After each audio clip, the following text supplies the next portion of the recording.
Hey everyone, welcome to Two Guys Making Tribe, where Gen X meets Gen Y. Enjoy the show.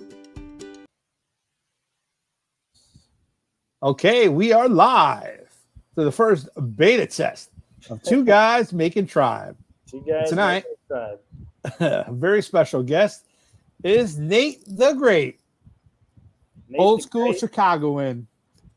Yep. Surviving every day in Chirac, getting ready for shit that shit that hit the fan. It's a big beta test for me. I'm out here dodging bullets. Yeah. Well, Nate, why don't you give us a little update of what's like in Chirac right now? It's kind of cold in winter. How's the local population handling all that? Well, everyone freaks out. Well, all right. What I think it is the weather people. They, you know, it's the same fear mongering that you get anywhere with news, even in the prepper community. Everyone wants to say it's the end of the world. So every time a storm rolls through, it's the biggest thing in the world. Really, it's just another day in Chicago. Now, every time it gets this cold, I start thinking about the fact that I'm just not prepared to keep my family warm in the winter. I keep thinking, because I don't really have a solution yet. Pretty much, I just hope that shit doesn't hit the fan during the hard winter months, because I'm pretty much screwed then. Um, I was listening to which prepper channel was it? It may have been Steve Poplar. I don't know, but someone was telling me like you'd be surprised what blankets and layers can do. you know. Yeah, yeah. Well, microclimates is where it's at. I mean, I talk about that quite a bit when I'm with people and on some other Yeah. Right. podcasts. Yep. When I took my kids camping for the first time, it was like 2021. So we were open from COVID, um, and we ended up going in like beginning, like first week of January before we went back to school. Hmm. And it ended up being one of the coldest days of the year. Yeah. Okay. And, we were in a 6-person Coleman tent. I had cots for everybody. I had backpacking pads to put down on top of the cot as a layer of insulation. We had sleeping bags on the bottom. We had multiple blankets. We had sleeping bags on the top because I had more than one for each person. I got the kids like long johns and sweatpants and long sleeve shirts and hats and hoodies and gloves. I mean, it was ridiculous the amount of stuff that I brought. Hmm. And on top of that, I ended up having a Mr. Buddy heater. And, are you familiar with that, Mr. Buddy heater? Yeah, that's the guy I was watching the video about. He was telling me about it. Yeah, it's a little like, what is it like? It runs It's a, off of propane or something. yeah. So you could connect a little green Coleman 1-pounders, or Right, you can buy the adapter hose and hook up a 20-pound right, propane tank. But you generally got to keep the tank, that big tank, outside of your tent. right. Um, it puts out some heat. The thing is, it gobbles up those 1-pounders like in 2 hours. Oh, I'm Okay, sure. Yeah, even on like low medium. Okay, and you kind of got to keep it on almost medium for the pilot light to not go out and to really put out enough heat. yeah, If you have it on high, it just gobble up even faster. yeah, Um, but it was kind of weird. I mean, it works. It's good. I had a little carbon monoxide detector in the tent, and just in case the fumes got too crazy, it has a good safety feature where if it tips over, it has a sensor and it'll shut off. Um, but you kind of have to have some ventilation in the tent, which kind of like on the outside of it, it's like, well, why do I got to open up the vent? Like I had to keep one of the windows kind of partially zipped open to keep hmm, airflow. Otherwise, all the carbon dioxide or monoxide actually will sit there and just build up in the tent. hmm. But you're letting all the heat out in one sense. But I have to say, after having that on for a couple hours, my kids had thrown off like all their layers and they were basically just sleeping in their clothes, you Yeah, know? yeah, Now I was on the ground. I had 2 kids on one cot, one kid on another cot, and then I couldn't fit my cot in the tent because I had to have the Mr. Buddy heater in there, and it would have been like right up next to it. Right. And then we had to have the Home Depot bucket DIY porta potty that I made, okay, in the tent. So I couldn't fit it all. So I lent my cot to another family, and I slept on a pad on the ground, which was not that comfortable, but I wasn't cold. But I tell you, the moment that propane runs out, that temperature just drops. Yeah. And then you go outside and it's cold and there's all kinds of dew and wetness and everything. So trying to change that 1 pound tank at 3 o'clock in the morning in your long johns was not a fun experience. Yeah. To say the least. And what was the temperature? Oh God, it got down to the 30s. Right. Mid-30s. Right. Yeah. It hovered between like 35 to 40, depending. Right. And that's the thing that worries me about these like negative 10s. I mean, last year, so we had a really hardcore freeze last year. I don't know if you remember because it was so bad. I even posted it in the chat. It got down to I think negative 30, and that was pretty unprecedented. Was that with wind chill or was that a straight up negative 30? That was like straight up. Yeah. Wow. Yeah. I'll have to pull it up. It was, if it's not negative 30, it was negative 20. But yeah, that was before wind chill. And I think with wind chill, it was like, I don't know, like negative 40 or 50 or something insane. And that's what worries me is like, that's so cold that like, suppose I've got a heating solution. It is so cold that it just may gobble up like any amount of energy that you have stored up. Like it could just be gone in a week or days, or it depends on how long the cold spell is. I'd imagine, if it's like 30, you could probably run a buddy heater. Like if you're really trying to conserve, right, you're in, sheer survival mode, right? You warm your temperature up to like, I don't know, like the 40s, right? Like, 45. Like you're really trying to conserve, right? And then you just layer up, right? It's not comfortable, and you may want to warm up a little more for nighttime sleeping. But yeah, when it's negative 10, negative 20, I don't know what you do, like things will cold. Like you can go outside with a cup of coffee, it'll be cold within 60 seconds, Yeah. Well, I think in a situation like that, let's just assume that you don't have any kind of heating element. I would probably pop up a tent in your house, okay, to create another microclimate. So obviously you could use, like when I grew up in Connecticut, and we would winterize the apartment by putting plastic sheeting on all the windows once it started getting cold. Mm-hmm. Okay. And then you got blankets and layered up like that. But I'd go to even one step further and set up, a smaller tent, enough that your people can sleep in one of the bedrooms. Right. Okay. And then you guys are all in there and still have your layers and stuff. Yeah. So make a layer on the floor to keep that cold chill from coming up to your body. Yeah. And then, you guys all kind of sleep in that tent. All the heat that's emanating from your body, if you guys are all kind of near each other, right, and under layers of blankets and stuff, it'll stay trapped in there. Right. It may bring it up 20 degrees, enough to where it's a little bit more comfortable, where you don't freeze to death. Yeah. And then get you warm enough that you can actually sleep, Right. Yeah. And if you don't got plastic sheeting, maybe sit there and staple and tape some blankets or sheets to the window. Anything you can do to cut down a couple of degrees from something. Now, obviously, this is in like an emergency situation. You don't have a heating element. And if you can't have ventilation, you can't use a Mr. Buddy heater, safely. And if you had, your basic electric heaters, I mean, if you got like a solar generator with those things are such a high draw. They use so much energy. I've got a small one. It's funny because there's like a marketing scam with these. They're all like 1500 watts because that's the maximum wattage that a standard outlet will allow you to draw without breaking the circuit. Yeah, right. Without blowing a fuse, I I think a lot of them are not like fuses anymore, right? They're right, like the other type of circuit breaker. Was it the GFIs? Those little buttons they have on some of the Right, outlets. right, yeah, they're all that thing now.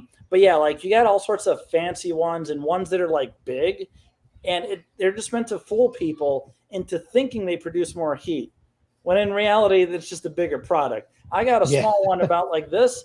It's 1,500 watts, same thing. So yeah, the size it's just so funny. You see these heaters, they're like 3 times more expensive, and they're bigger, yeah. and like people think they're getting something better. Anyway, And yeah, it's like 1,500 watts. I mean, so if you have a generator, I mean that's gone. You know, it yeah, takes so much power to generate heat. It's just mind blowing. Heat in motion, right? When you look at like powering electronics, it's like down here in terms of power requirements, and anything that's producing motion or heat is just astronomical. You know. yeah.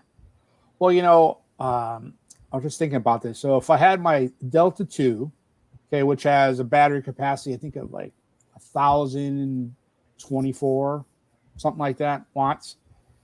So you couldn't even run it an hour on that. Yeah. But let's just say that I threw one of my Temgot 100 amp hour batteries on there, and I was able to get 200 watts recharging through the solar port. Okay. Now, and that's if I'm lucky. I mean, well, here's the thing. My Delta 2 can take in up to 500 watts of solar input. I don't think the cord that I have would be able to carry that much. I bought what's it? An XT60i adapter on one end to plug into the solar port, and 2 O-rings on the other end to connect to my 100 amp hour battery. Mm-hmm. So I know my EcoFlow River Max will only have a 200 watt max input from solar, but my Delta 2 does 500. But that wire probably burn out, Yeah. with 500 watts going through it. But even if I had the right wire to do it, it probably couldn't. It can't keep up. So if I'm able to feed 500 watts into the Delta 2, it's still negative 1,000 watts of draw. Right. I mean, it's requiring more. Yeah. So, yeah. I don't know. Maybe if you sit there and you run it for 10, 15 minutes at a time. Yeah, you can run it right on a low setting. Take the chill out. Right. So the 1,500 watts is what, when it's on high? Yeah, right. That's on high. Oh, okay. Right. Something else I've thought of is electric blankets, and so I've thought about ways to just get through the winter without like a bunch of propane tanks, which I know probably propane tanks are more efficient. But yeah, like if you could, I know with like motorcycle gear, so I've looked into buying like a heated jacket and heated gloves, and so I can ride when it's like 45 degrees out, or 50 or whatever. And they draw what are the numbers? I don't know, it's like it's like 40 watts, or 40 or 50. I don't know, something like that. I like ran the numbers once.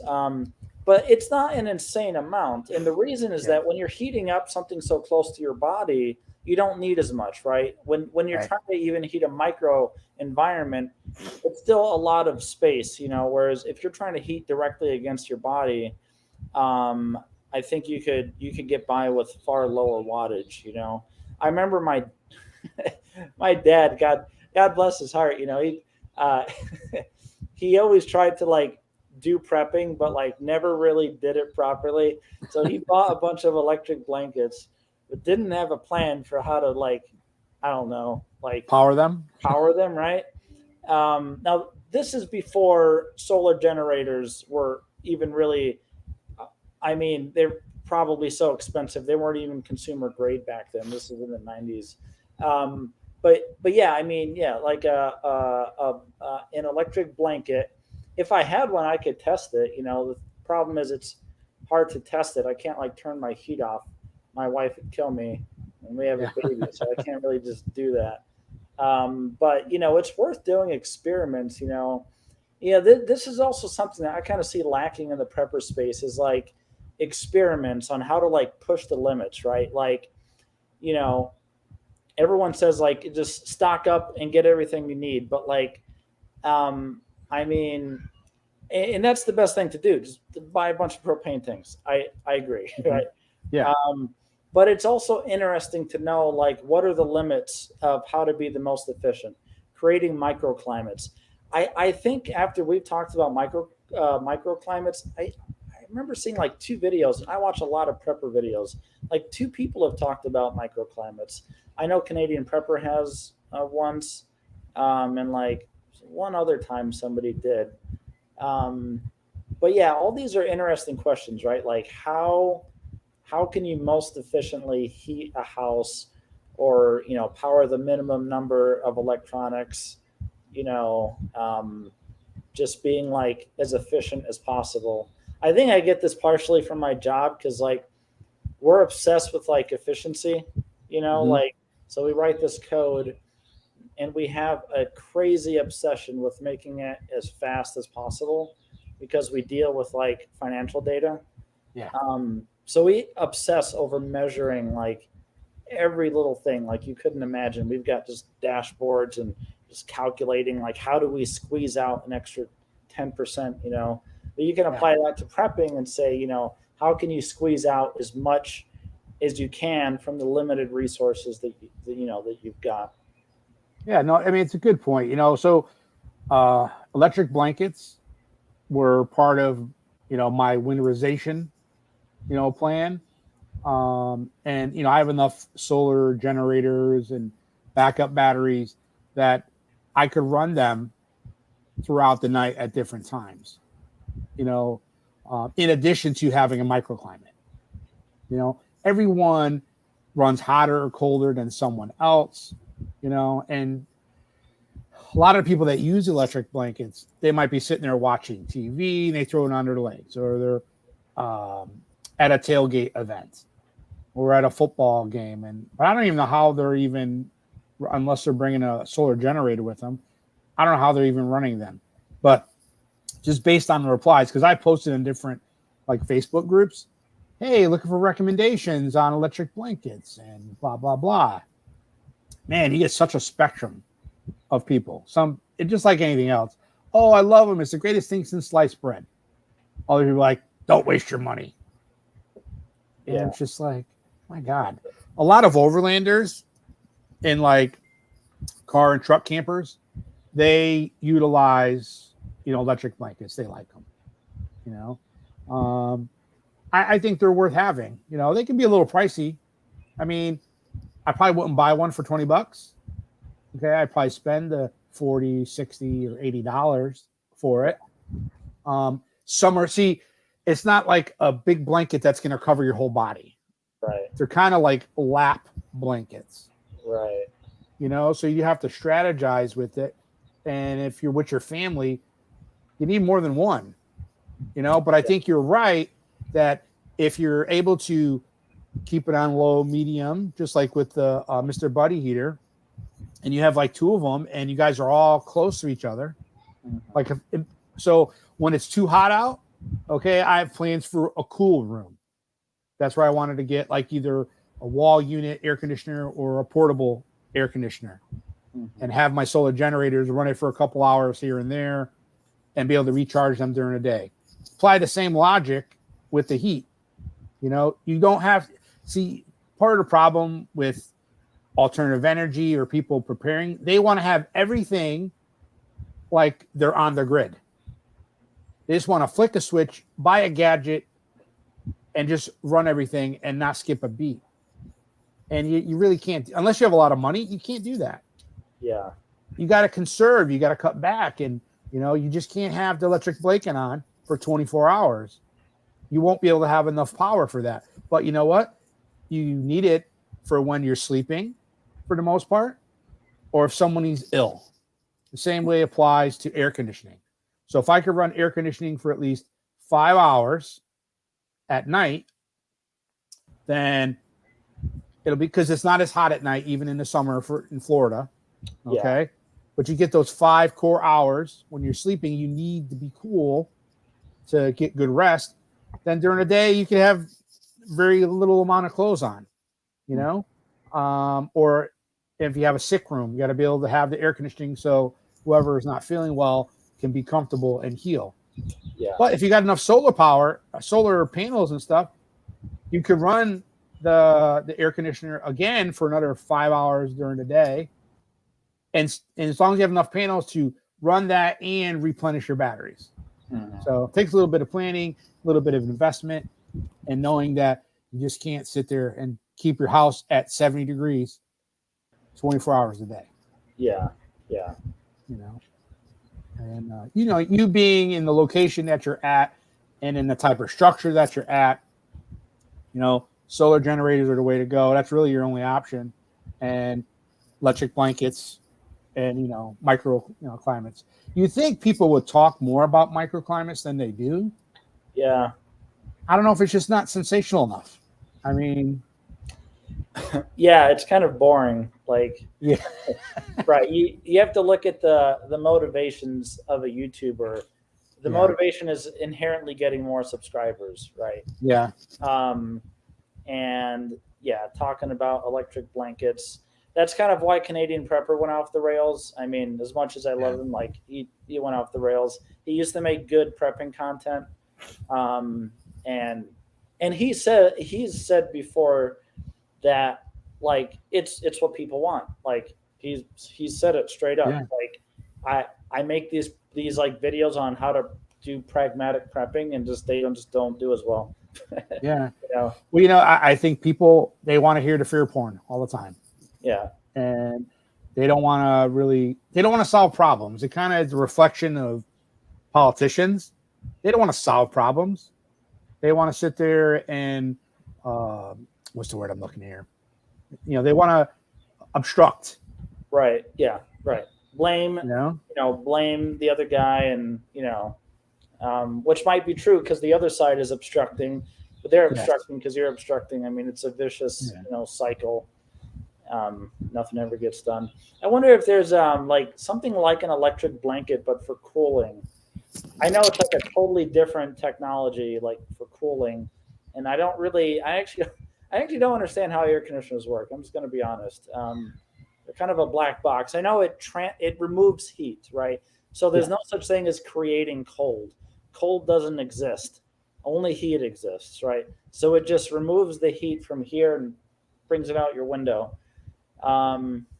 Wonder if, right, like imagine if you've got like a microclimate. Well, I guess like a small air conditioner. I think we've talked about this before, but like, yeah, I wonder if there's something like that, but you can put on your, like, think like a nano environment. What should we call this? Like you got like microclimates. This would be like a nanoclimate, right? Like something that's on the body, you know? Why can't you make a cool suit? Right. Yeah, exactly. A cooling suit. Right. Yeah. Yeah. I wonder how many watts the electric blankets use. I think they average. I don't have it offhand. But I mean, look, a fan will use 75 watts on average to run. So it's got to be more than that. Heat always costs more. Yeah. Than air conditioning or fans and what have you. 15 to 115. I'm seeing 50 to 200, 400. I mean, it's all over the place. So if you average it out to say 150 watts, yeah, right, something similar to what your fridge and freezer will use. Yeah, you know, and that's okay. I mean, look, even if it was 200 watts. That works out fine for me, you know, with the setup that I have, because my smaller solar generators can take 200 input. Right. So my battery will stay charged and it'll just take the electricity off the bulk to replenish, and that'll get me quite a bit. So That'll get me, see, my TEMGOTS, the 100 amp hours will do what, 1280 watts. Right. So if you leave 80 watts in there so it doesn't go to zero, Yeah.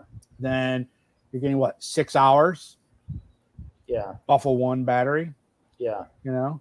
And 6 Right. hours is great. So it kind of follows the same model as the air conditioning.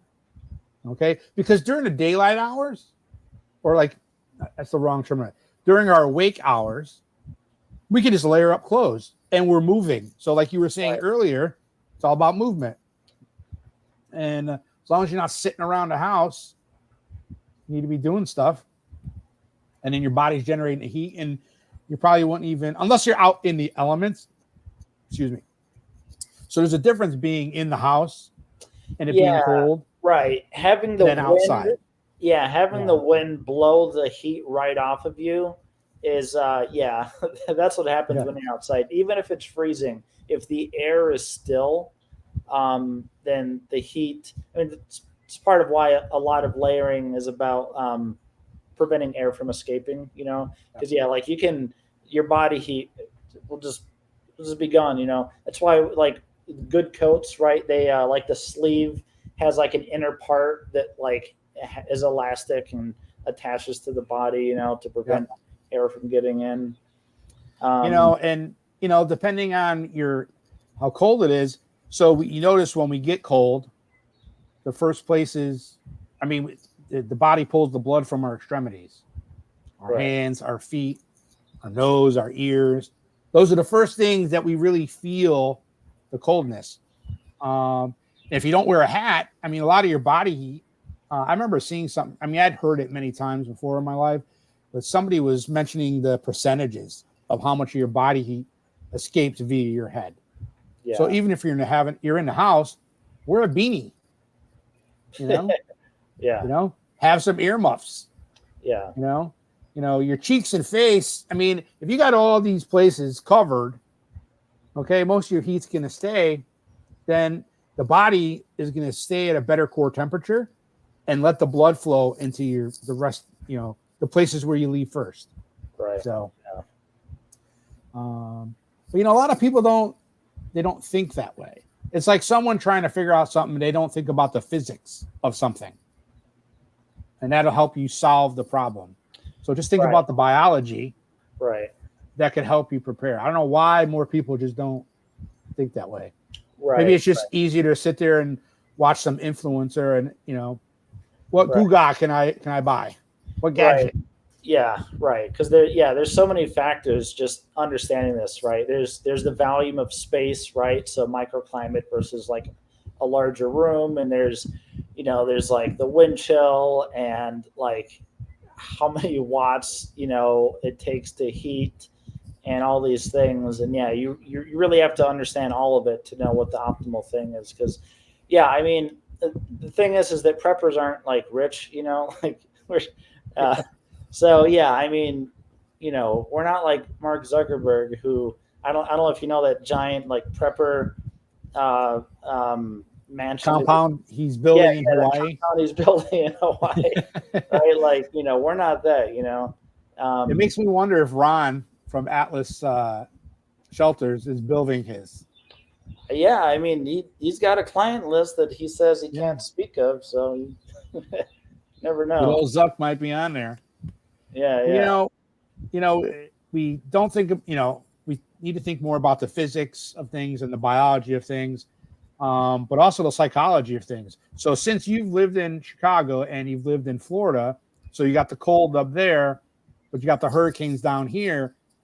Is the psychology any different and they're just changing the weather? Yeah, I would take the threat of hurricanes any day because, I mean, what are the chances of a hurricane threatening your life? I know that they happen, right? But I mean, like it's not a trivial probability, but on a given year, you'll probably be fine. I mean, maybe a big storm blows through and you're like freaked out because you've got some high winds and a lot of rain, right? Yeah. I mean, the chances of you being in, the eye of the hurricane in Fort Myers Beach, right? Like, what are the odds of that? We know that almost every year we get an extreme cold snap. not 30 degrees, but I'm talking about like, the -10, right? That's almost a certainty. And so, yeah, I would take the Florida climate any day over this, because Chicago is a clear threat. Florida, southern Florida it's a modest threat. Yeah. Well, I think one of the differences, like, if the bad weather comes in Chicago and they lose power, you're going to freeze. Right. And it's not like you can go outside. So if you lose power in Florida and your air conditioning goes off, well, once the storm is passed, you can go outside. Yeah. And not like, just, get heat exhaustion to yourself. Yeah. You get a reprieve. Right. But then what about the psychological reaction of people? Like in hurricanes, sometimes we know a week out, week and a half, either people don't take it serious or they go buy all the bread and all the water and the food in the store and just panic for days, and other people don't do anything.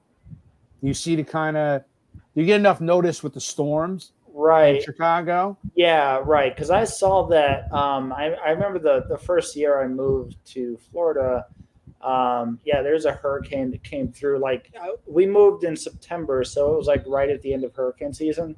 Is that the end of it, or is it more like October? October. You get the worst of it. We get most of the hurricanes. Okay, from the very end of August. It's usually around Labor Day, just right after, until about Halloween. Oh, okay, right. In recent years, we've had at least a hurricane. Might have been like 2016, 2017, maybe. Yeah. I remember during the election. It was one of the elections. We had one in November. I was like, wow. That was like the first one I remembered in November. Yeah, maybe. Right. And I remember seeing, like, I actually didn't know what was happening. Like, I heard, like, I found out there's a hurricane because I saw the lines for the gas station just like backed out into the street. And I was like, what is this? And then I eventually find out there's a hurricane coming. But in Chicago, no, there's really no panic buying or anything. Whenever there's a cold snap, just because we're used to it, right? Like, there's usually not massive power outages during cold snaps. They're not too common. Maybe small scale ones, but nothing that's going to wipe out like a mile radius or something like that. There's no panic buying really. And then the other thing we have is like extreme heat in the summer, which you guys get in Florida too, but again, that's just like another day in the climate here that people are already adapted to. But yeah, I don't know why everybody freaks out and during the hurricanes. I guess the impact of a hurricane is like there's a lot more potential for damage. I mean, like, if you look at the threat of a cold snap or a heat wave that we face in Chicago versus the threat of like a Katrina situation, I mean, it's night and day, right? Like, no cold snap and no heat wave is going to produce the kind of chaos that you saw during Katrina, right? Right. So it's just like a totally different threat level. With that said, I mean, it's weird because I said just before that, like, I would take the threat of the hurricanes any day, but like, they're different things, right? Like, during normal times, the cold snaps and the heat waves are not a threat. So that's why there's no panic buying really. But yeah, if there's no heat, it'll kill you for sure. There's just different ways of looking at it. But yeah, it's funny. I remember seeing like the food flying off the shelf when COVID hit. And a lot of times when this stuff happens, I don't know why it's happening. So like, I saw the food, or I see the long lines at the gas station. I also saw like around that time there was like some food that was being ran out of at the store, and during COVID. And every time there's like some sort of panic buy, I don't know why it's happening because um, I think what happens is people only respond to like something they see on the news, right? Mhm. So when they think some event is coming, that's the trigger for them. Yeah. If they're not being told about some event coming, it's completely off of their radar, you know? Yeah.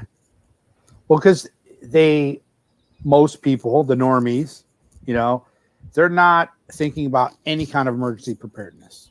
Okay. And I don't really equate emergency preparedness with the extremes where people are stockpiling and hoarding and what have you. You know, it's just like they don't even have a working pantry. I think if you have a working pantry, then you could really get through most emergencies that would come through that are regional, that are just for Florida. Like, say, hurricane came through Tampa Bay, took out a lot of the electric infrastructure.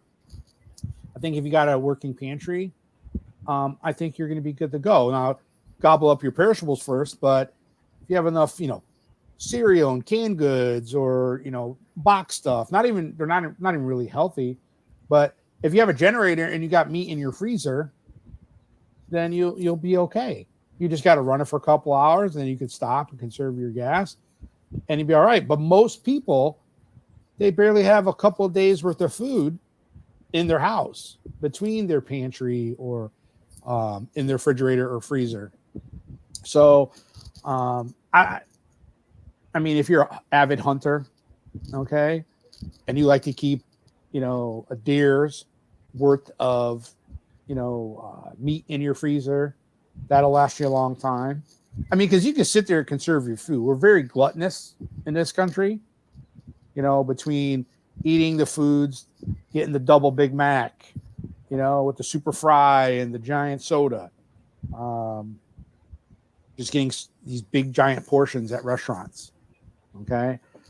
We do so much of that, but then we don't sit there and appropriately have enough food in our house to just not have to go somewhere for a couple of days. You think with COVID, people would have learned, but they didn't. But I think that's where the panic comes from. They're too busy with the rat race and living their best life. Okay. They always think they could just go to the store and get something. Yeah. Which is great because we live in a country of plenty for the most part, but any kind of disruption, it causes a lot of problems. Now, obviously, we think about these things, so we make accommodations so if something does happen, we don't have to run out and join the masses and risk, our lives literally from COVID, watching how people behaved badly. You thought Black Fridays were bad in the heydays when Black Friday was like a big sale event, and then COVID occurred. We've heard all kinds of stories. I'd rather focus my energy, monitoring my radio to see if a tornado is touching down near where I live. So when it comes to a hurricane, unless you're on the coast and you are subject to flooding and storm surge or the brunt of the storm coming ashore, as soon as it hits the land, it starts to dissipate. It loses energy. Mm-hmm. Okay. But I really worry about hurricanes. So when you've been up there, but I don't know, maybe like 2 weeks ago, we had this storm system come in. It was only supposed to hit from like Pasco County up to the Panhandle. And some counties were canceling school. And, because you can't run buses if there's sustained winds of 40 miles an hour or higher in most counties in Florida. Okay. Yeah. It's law, safety and everything else. So some people had to take the chance of, okay, well, we're going to cancel school. So like Pasco County was already off on a Monday. The storm came in on a Tuesday and they called off school where Hillsborough County did not. Mm-hmm. Okay. My kids go to school in Hillsborough County. I work in Hillsborough County. And that storm was coming in anywhere between 1 and 3 o'clock. And my youngest kids, they got to school at 2. And my oldest is in middle school, gets out at 4:30. So like they're in the heart of it. And there was a lot of debate, online about saying, we should cancel school. No, we shouldn't cancel school. If you feel unsure, keep your kids at home. Because Hillsborough County is so large of a county where we might have weather up here, but over down in Brandon, they might not have the same weather. But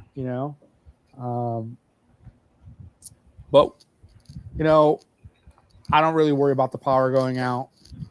I mean, I got a generator. I got the solar solution, the batteries. I keep them topped off. So to me, that gives me peace of mind.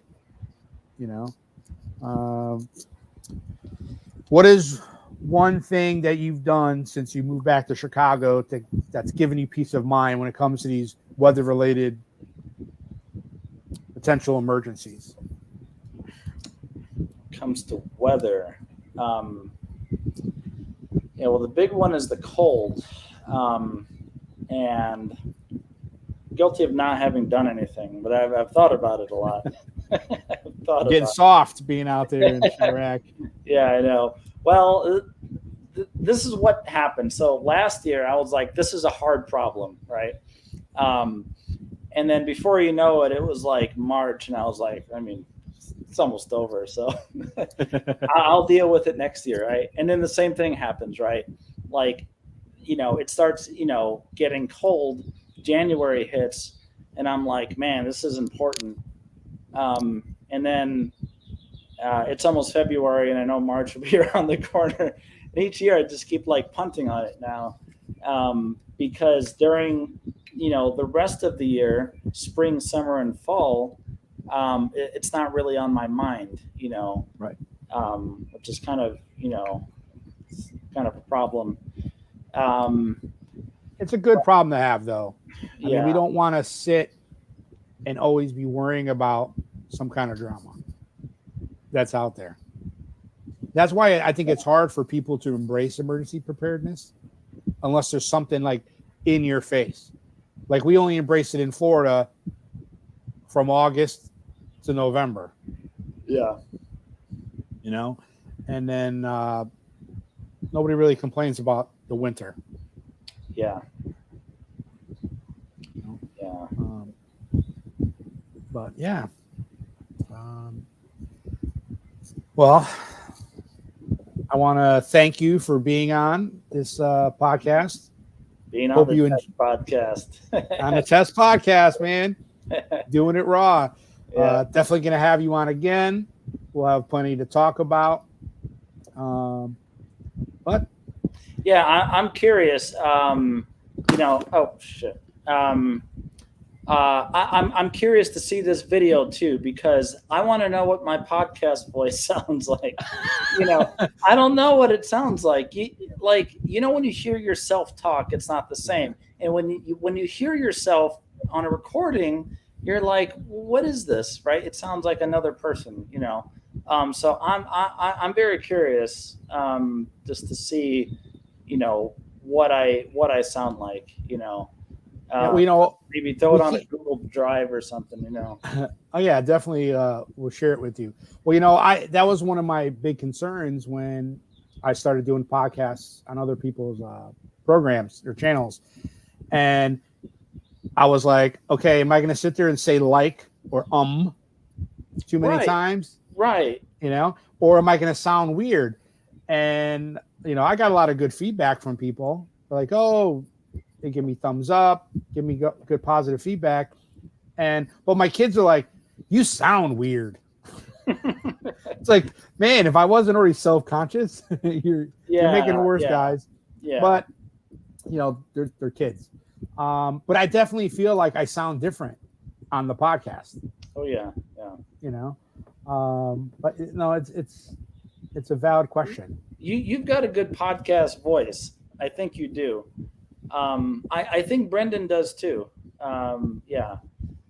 You know, one of the things I was really impressed with about Brendan, okay, he does have a great voice for the podcast, okay, and when he doesn't speak as much as I do, like when we're doing like the joint podcast, but he's very smooth and articulate, and you know, makes great points.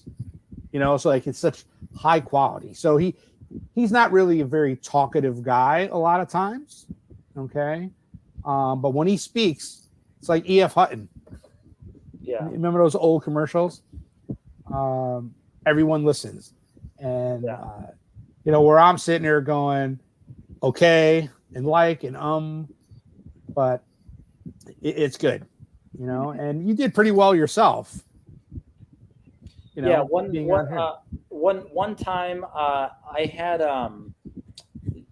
you see there I go again. I did a talk at my job, and you know I had an audience. You know, it wasn't big. I think it was like 20 people, and I was giving a little talk, and I recorded myself because I hadn't recorded myself. I've given some talks before, and I recorded myself, and I remember thinking like, man, I was like really on point, and I said in every sentence, and it drove me nuts. I couldn't even listen to myself.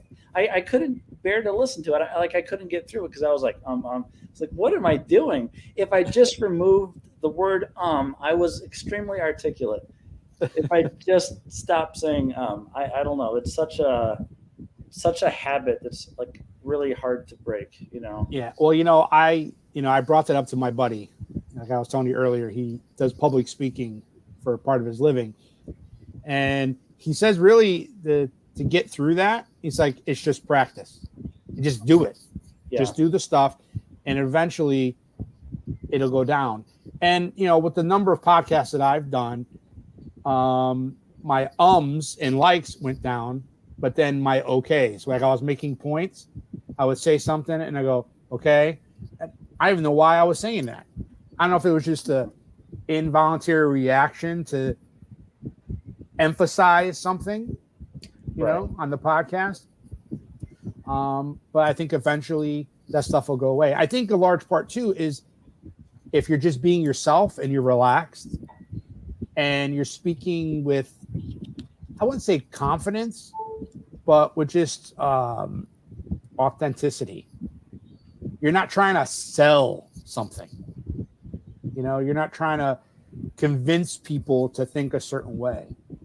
You're just like, hey, I'm talking about this. This is what I think about it. And, and you stay open for someone else to either add to it, compliment it, or even counter it. And then you can go. So controlling your emotions and just being relaxed, this being the first podcast, the test one.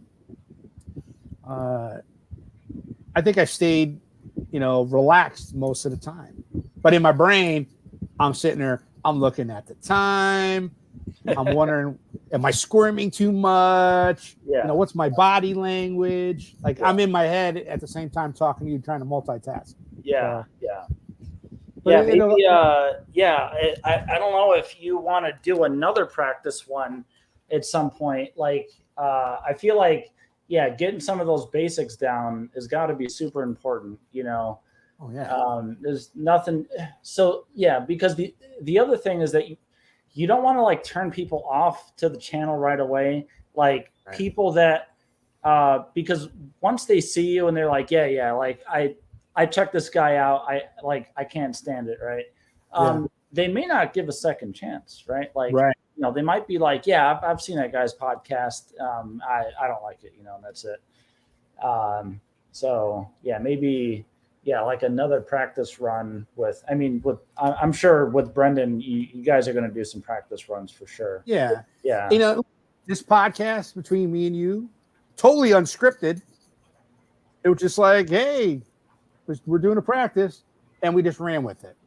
Now, obviously, we know each other, and we could have these conversations every time we get on a Zoom or whatever. We can talk for hours, So there's good chemistry there. Same thing with Brendan. You just keep going with it, you know? Yeah, I almost wonder if some structure would be good, right? Like, I don't know. Like, you don't want it too structured, right? Right.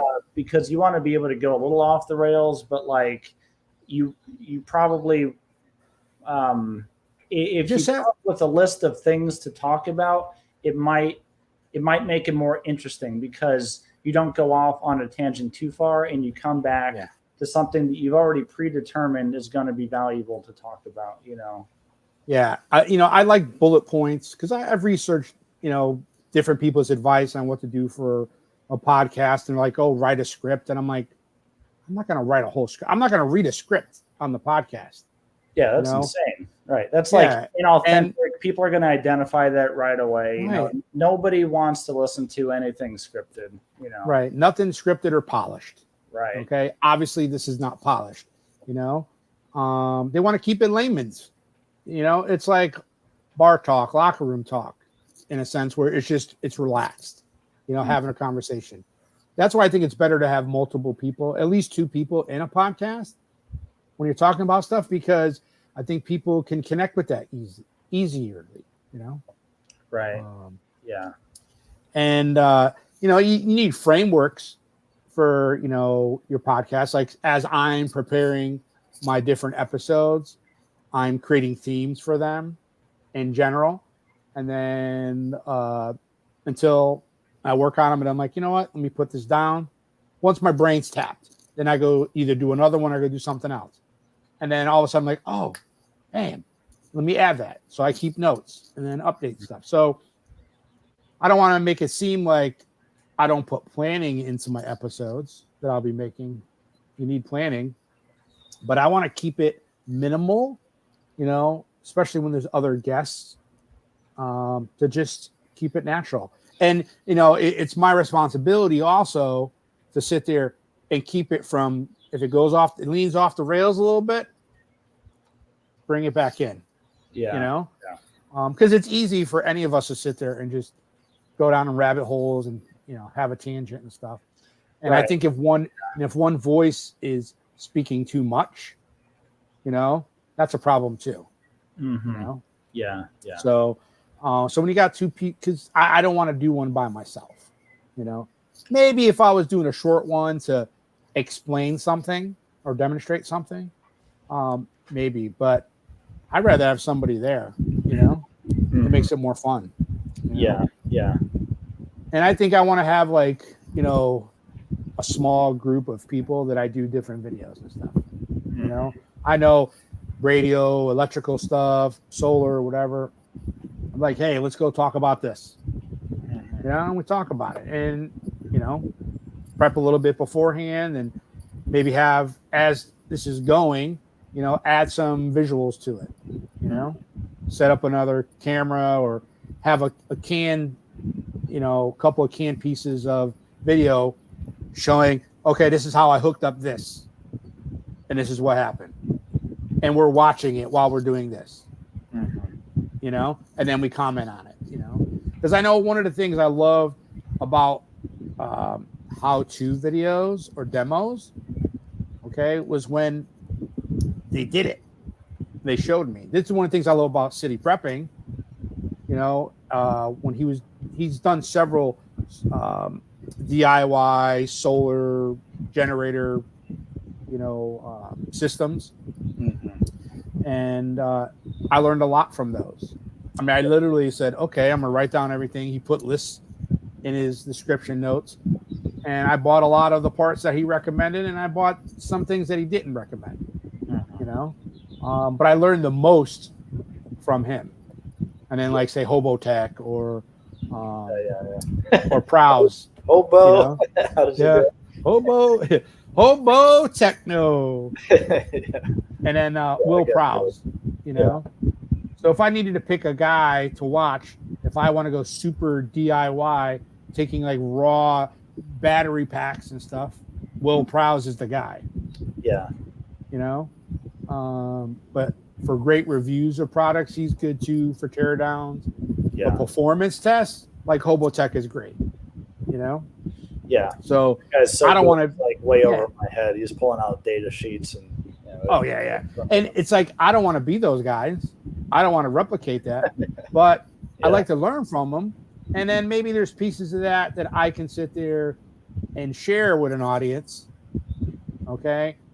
To pique their interest. Cause that might be too technical for your average person to connect with and get interested in. You know? Yeah. So if you start talking about carburetors and pistons and an engine, I'm like, I don't want to know anything about any of that stuff, man. I just want to put the key in and it'll start. Yeah. You'll end up losing people, like people that are into prepping. Yeah. Most of them, it's funny because there is like a romance about really understanding like your firearms and like understanding how to bushcraft and how to hunt. Like there's like a romance about really getting in the weeds on those, but like the other things, like anything technical, it's like, I don't want to deal with that, Yeah. I mean, I totally get it. I mean, who doesn't want to learn about, every detail about, about the gun that you have, where if you own a radio, it's like, I know how to turn it on. That's about it. Well, several weeks back, I was researching different videos for tarp shelters. Because I was like, well, how practical, because I pulled everything out of my get home bag. And I'm like, I'm going to rebuild this. And I need to really, investigate what's going to be practical for what most likely will happen, for me. Do I need a tent in there? Do I need a tarp shelter? So I was watching a bunch of reviews on tarps and for tarp shelters. And then one guy, Corporal's Corner, he was good. He bushcrafting. I think he was ex-Marine. And he was doing all kinds of cool stuff. Very entertaining. Okay. But I was like, man, am I really going to do all that if I'm just trying to like get home? Like if I'm just like out on a hike and something happens and my car breaks down or gets stolen and I got to walk home for 20 miles or something or 30 miles. Do I need to really build a tarp shelter? You know, if I'm in an urban area, it's more likely I'm going to find cover in some kind of urban structure in an alleyway or, whatever. And, if I got the appropriate clothes for that day. So I bought one and it was a 10 by 10 and I'm sitting there over at my, buddy's house. Okay. I'm not going to mention his name here. And with another friend. And we were trying to put this up, now, the guy's property we're at, he knew more than I did. But I didn't even know how to do the knots that all these guys were using. So I'm like, okay, now I got to learn all these knots, how to do this. I need to have the appropriate, line, and you can use, different cordage and what have you. But I also busted out my hammock kit that I had never even used before. I don't have any trees in my backyard, so it wasn't like I was going to be able to do that there. But it taught me a lot that, what? I'm not going to do a tarp shelter. Yeah. I'd be better off bringing a couple of contractor bags, okay, to make a makeshift, rain suit, or to cover my gear or whatever the case may be in a poncho, and just try to take shelter somewhere I'm out of the bulk of the rain. Yeah. Because where am I going to be? Like in some of the prepper fiction, like in Going Home, the guy was up by like Tallahassee and he lived in Lake County. Okay. So he had to walk home from there. I'm never really that far from my house, so the odds are I'm not going to be in that situation. So I got to weigh plausibility versus probability. Yeah. Okay.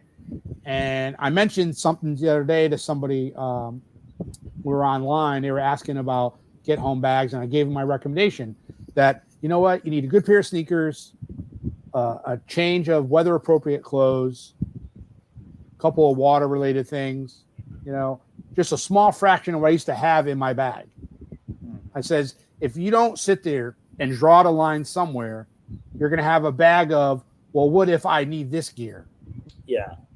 Like I had when the first time I went backpacking was like 80 pounds. I had machetes and 3 other different kinds of knives, and it's just like Yeah. for what? Yeah. I mean, and so we got to take chances. You just can't bring everything with you. Yeah. Right. Yeah, that's a good way to put it. You got to take chances. You can't cover every possible scenario. Yeah, because you could sit around all day and say, "What about this? What about that?" Yeah, how much care? Now you can keep, one way I'm approaching it is that this is what's going to be in my bag, but then I can make smaller kits if I really want to for the what if stuff and keep it in my truck. So when a situation occurs and I got to walk, well, I'm not bringing everything with me, but like, all right, here's my situation. What am I most likely going to need now based on this? Right. And I don't have to take everything. I could just think, okay, well, this will be useful. I know where I'm at. I know generally which way I'm going to go home, and that'll work out. Yeah, right. Keep it like modular. Yeah. Nobody talks about that when they talk about your get home bag. The fact that you have it in a vehicle and you could theoretically leave things in there if you need to, depending on the situation. Yeah, and if you really wanted to, bring an extra bag. That might be bigger, and keep that in there. I mean, if you're really just so diehard into gear and you just want to be prepared for everything possible that you can, more power to you. Do it. But if you just got to walk home, 30 miles, I mean, come on, we can walk, 10 miles. Yeah, that's okay, in that's sneakers really not on a bad. paved road. Yeah. So pretty much, like, honestly, you just need water. I mean, if you really boil it down, if you truly boil it down, you need. Oh, sorry, you need like, all right. If you had to absolutely choose the bare minimum, it would be a compass and water. I mean, like maybe with a map with it. That's it. You can go without food. You can go without sleep. You already have clothes on your person. That is truly. I mean, within 30 miles. I mean, you could do that. But yeah, I mean, the gear is fun. I always like to say, like, my bag it's an everything bag. I don't have a separate bag for for going home, going out. The same bag that I carry everywhere is the same bag I take when I go on motorcycle trips. If I'm driving up to Madison, Wisconsin, or Milwaukee on a motorcycle trip, it's all just general, like the most useful gear that I could fit. And now I don't have to walk with it because I don't walk anywhere. I don't take the bus, like, right. I mean, if I had to walk, then I guess I could choose to ditch items if I had to, right? But there's no cost to just strapping it on my motorcycle. I put it in my, in my car, when I go to drive somewhere. But yeah, that's my everything bag. I take it on, if I go stay at a hotel, for some reason, I know I've got everything I need, right? Except I don't have a bunch of excess clothes in there. That's like literally the only thing I don't have. I could, like, if I had to leave on a 2-week vacation right now, I'd grab, a couple shirts and stuff. I'd grab my bag and walk right out the door. It's but it has everything. You'd be amazed what you can fit in a bag. Yeah. I'd rather have my Luco tape. Okay. And there's this, like, it's shaped like a deodorant stick. Okay. It's to prevent friction. Okay. Like between your thighs. Okay. So if you've hiked any large amount or sweated a lot from exercise, okay, you start to get raw where your thighs meet your pelvis area. Yeah. Okay. So Gold Bond, makes like a friction thing, and it just looks just like deodorant. So if you just sit there and treat your areas there and in your backside, okay, it prevents that for the heat rash. And then the Leukotape, you put that on your feet where your potential hot spots are. So whenever I go hiking for a reasonable distance, I will put that on my feet before I even go hike. Yeah. Because those are where I would get the hot spots.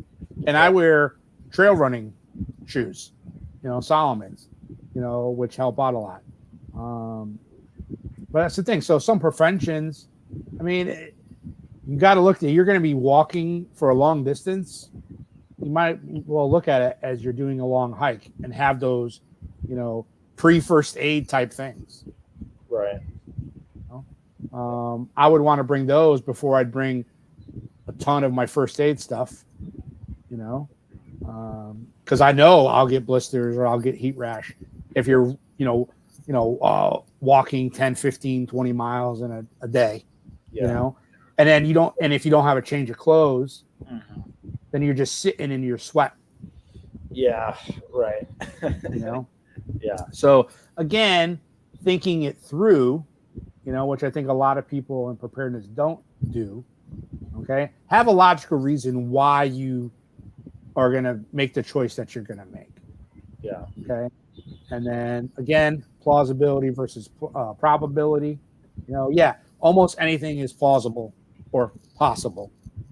Okay. But what's probable? Yeah. So, all right. Well, we put in over an hour here. This is a great conversation. I'm sure we could keep going, but we're going to end it here. Good stuff. And I look forward to the next time, and we'll get you back on here real soon. And until next time, everyone, thanks for listening to the podcast. I don't have a fancy outro at this point or an intro, but those will come. The like button, smash the subscribe button. Yes. Please hit the like button. Share with your friends. Give some good feedback. Constructive criticism is good too. Just don't troll. Okay, let me get a few episodes in before you start trolling me. But enjoy your time with your family and your friends and cherish those. And we will see you next time. All right. See you. See you. I hope you enjoyed this episode. Now, please remember to like and subscribe and share with your friends. We will see you next time.